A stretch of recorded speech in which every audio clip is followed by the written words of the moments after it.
오늘의 헤드라인입니다. 성탄절 이브인 오늘 전국이 맑고 반짝 강추위가 찾아오겠습니다. 중부와 전북 내륙에는 한파특보가 내려졌으며 찬바람이 불면서 미세먼지 걱정은 덜게 됐습니다. BMW 화재 민관 합동 조사 결과 화재 원인이 기존 BMW 측이 밝힌 것과 달리 배기가스 재순환 장치인 EGR 쿨러의 설계 결함인 것으로 나타났습니다. 사고 조사단은 또 BMW가 차량 결함을 은폐 축소하고 늑장 리콜한 혐의로 BMW를 검찰에 고발하고 과징금 112억 원을 부과할 계획이라고 밝혔습니다. 인도네시아 순다 해협에서 발생한 쓰나미 사망자가 222명으로 늘어났습니다. 인도네시아 기상당국은 근처에 있는 화산섬이 분화하면서 해저 산사태를 일으켜 쓰나미가 발생하면서 피해가 커졌다고 밝혔습니다.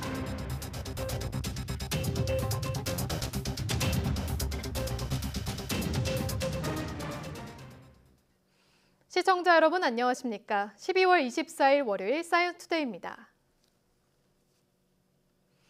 중부와 전북 내륙에 한파특보가 내려진 가운데 성탄절 이브인 오늘 전국에 반짝 강추위가 찾아왔습니다.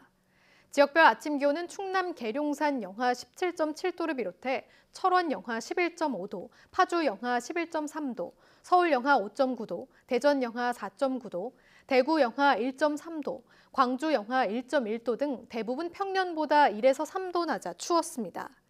낮 기온도 서울 2도, 대구 5도 등 평년보다 2에서 3도 낮아 춥겠습니다. 오늘은 전국이 맑겠고 강추위 속에 대기 확산이 원활해 전국 대부분 지역의 미세먼지 농도가 좋음에서 보통 수준을 보이겠습니다. BMW 차량의 화재 원인이 BMW 측의 주장과 달리 배기가스 재순환 장치 EGR 쿨러의 설계상 결함이라는 사실이 확인됐습니다. BMW 민관 합동조사단은 지난 4개월 동안 BMW가 제출한 자료 검증과 현장 조사, 엔진 시험 등을 통해 BMW 화재 원인을 조사했습니다.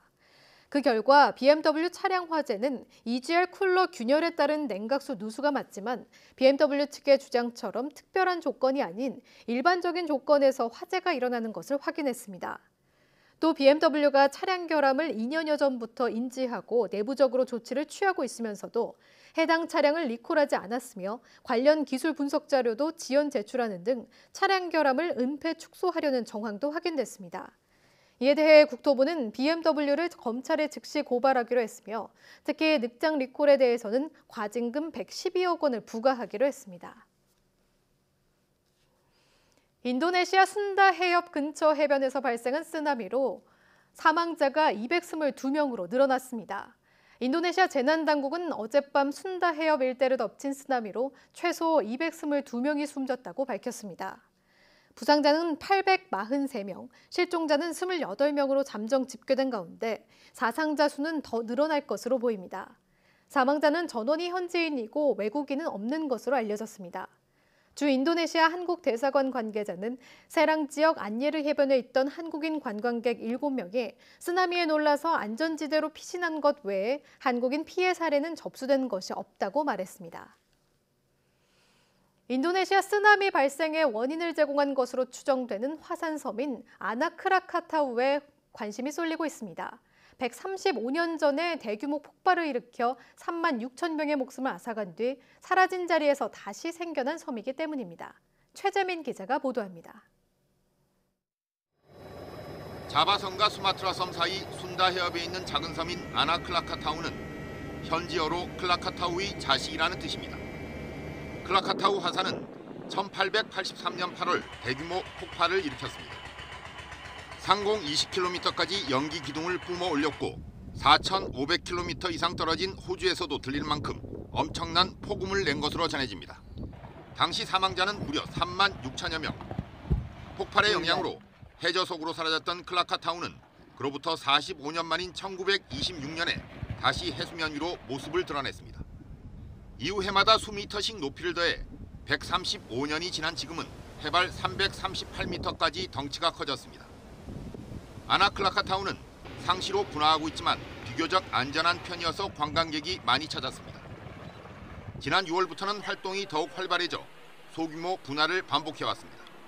쓰나미 발생 당일인 지난 22일에는 오후 5시 22분에 비교적 큰 분화를 일으켜 1,500m 높이까지 연기를 뿜어냈고 밤 9시 3분에 다시 분화했습니다. 인도네시아 기상기후지질청은 아나클라카타우 분화가 순다협에서 해저 산사태를 유발해 쓰나미를 초래했을 가능성이 크다고 분석했습니다. Jadi dari ini menguatkan sebetulnya bahwa tsunami ini dipastikan akibat aktivitas anak gunung Krakatau. 이번 쓰나미의 높이는 0.3m에서 0.9m 수준으로 비교적 작았지만 태양과 지구, 달이 일직선상에 있는 대조기를 맞아 해수면이 높아진 상태에서 피해가 커진 것으로 알려졌습니다. YTN 최재민입니다.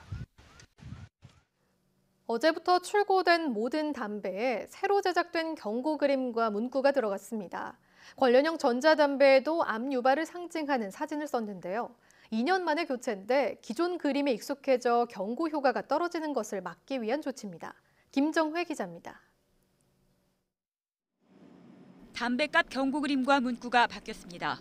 시내 편의점에도 바뀐 포장의 담배들이 진열되기 시작했습니다. 표현 수위는 훨씬 강해졌습니다.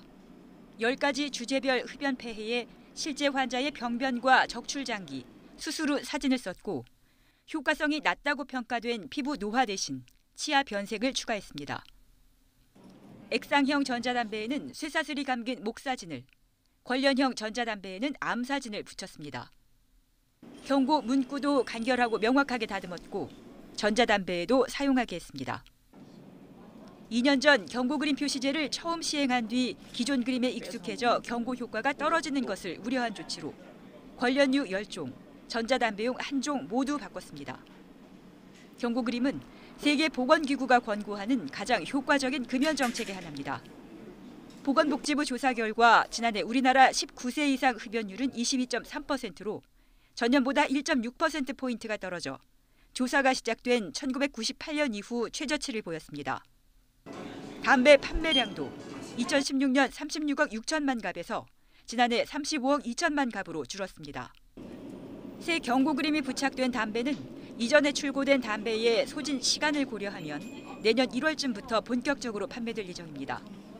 복지부는 경고 그림의 효과를 높이기 위해 현재 담배값 앞뒷면 면적의 30% 이상에 부착되는 경고 그림 면적을 확대하는 방안도 검토할 계획입니다. YTN 김정혜입니다. 탈원전 정책의 마지막 골인 신한울 원전 3, 4호기 백지화가 결국 해를 넘길 것으로 보입니다. 한국수력원자력이 주기기 납품업체인 두산중공업과의 보상 협의를 마무리하지 못했기 때문으로 소송까지 갈 경우 사업 종결까지 수년이 걸릴 수 있다는 관측도 나옵니다. 신한울 3, 4호는 아직 공사를 시작하지 않았지만 두산중공업은 납기를 줄이기 위해 한수원 승인을 받고 원전 핵심 설비인 주기기를 사전 제작했습니다. 두산중공업은 사전 제작에 들어간 약 4,950억 원을 받아야 한다는 입장이지만 한수원이 제시한 금액은 3,230억 원 수준으로 적정 보상액에 대한 간극이 좁혀지지 않고 있는 것으로 전해졌습니다. 업계에서는 협의가 원만하게 풀리지 않을 경우 두산중공업이 한수원에 손해배상 소송을 제기하고 한수원의 사업 종결 결정이 수년간 지연될 것이란 관측이 나오고 있습니다.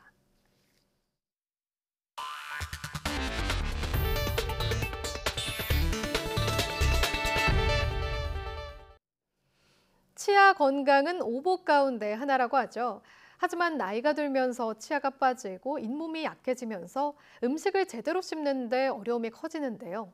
국내 연구진이 실제 사람처럼 음식물을 씹는 로봇을 이용해서 이가 약한 어르신들도 쉽게 드실 수 있는 부드러운 식재료를 선보였습니다. 이혜리 기자의 보도입니다.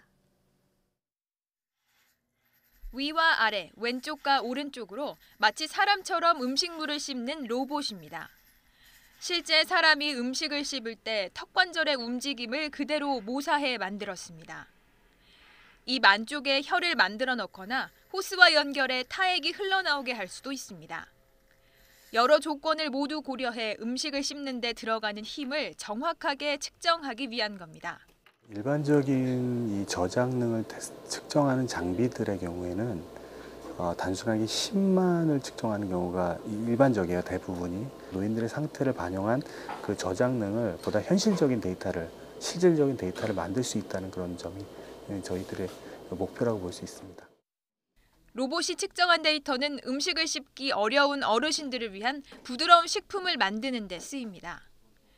고기나 채소 조직을 연하게 만들 수 있는 효소를 실제 음식에 침투시킨 뒤 얼마나 부드러워졌는지를 확인합니다.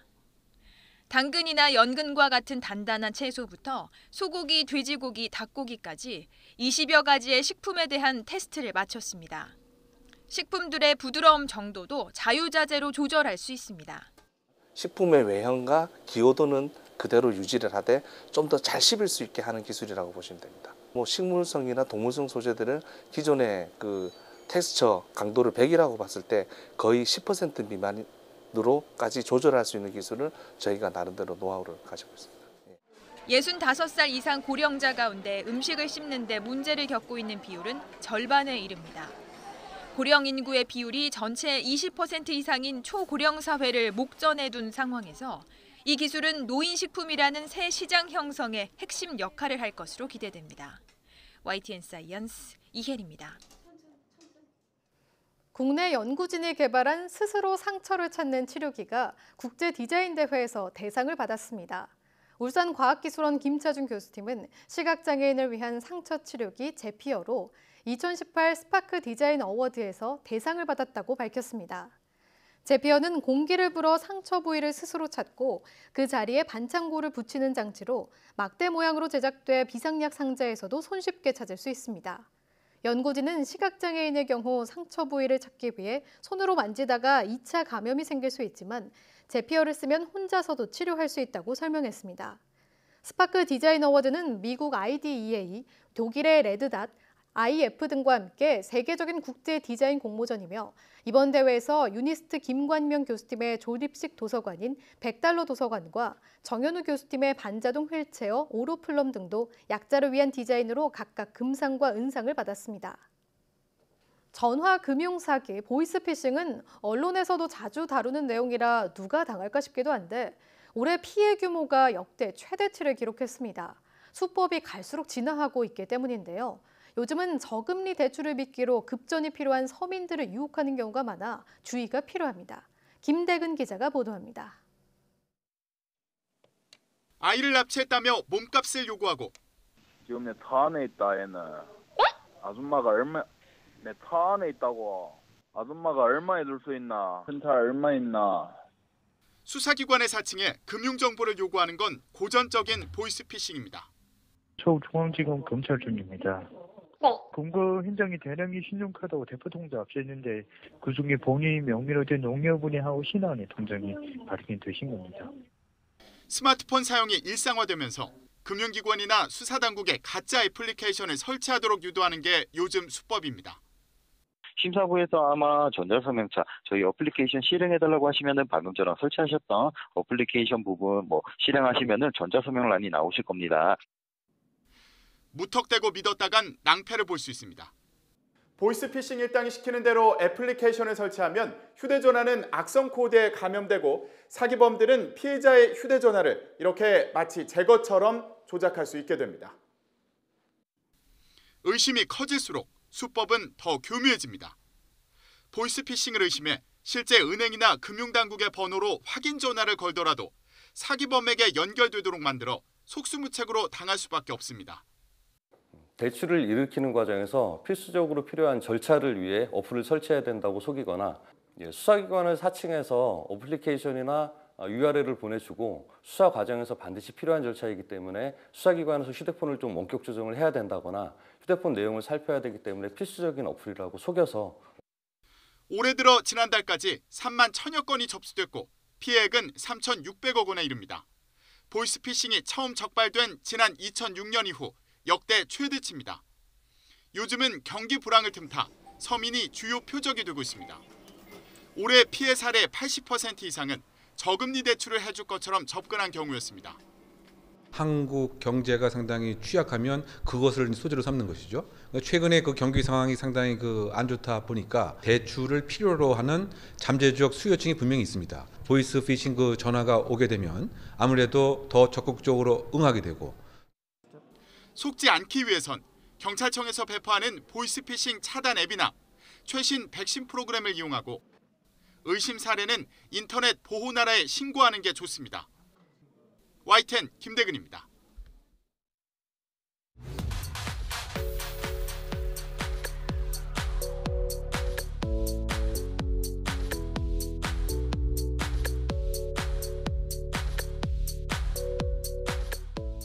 운전자의 스마트폰 조작으로 인해 발생하는 교통사고가 우리나라 전체 교통사고의 절반 정도에 이른다고 하는데요. 말로 문자나 카톡을 보내고 받은 글을 읽어주는 기능을 활용하면 교통사고를 대폭 줄일 수 있겠죠. 오늘 오후 4시 사이언투데이에서는 스마트폰에 잘 알려지지 않은 기능에 대해 부산대 박대영 교수와 함께 알아보겠습니다. 오후도 많은 시청 바랍니다. 함께해 주신 여러분 고맙습니다.